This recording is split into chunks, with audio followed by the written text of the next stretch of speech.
My name is Marty Solomon, and I am the president of Impact Campus Ministries and the creator and executive producer of the Bema podcast.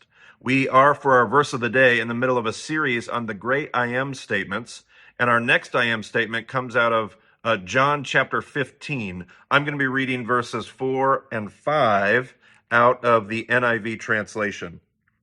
Jesus says this, "Remain in me as I also remain in you. No branch can bear fruit by itself. It must remain in the vine.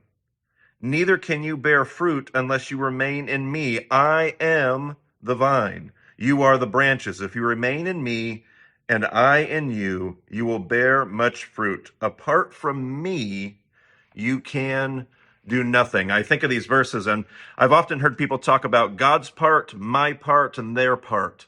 And when I think of these verses, I think particularly about those first two, God's part and my part. You know, there's so many things that we can control, but there's even more things that we can't control. And one of the things that this passage tells us that we can't control is fruit, at least not from the kingdom's metrics. Maybe worldly fruit, or maybe the worldly metrics might tell us and try to deceive us to think otherwise.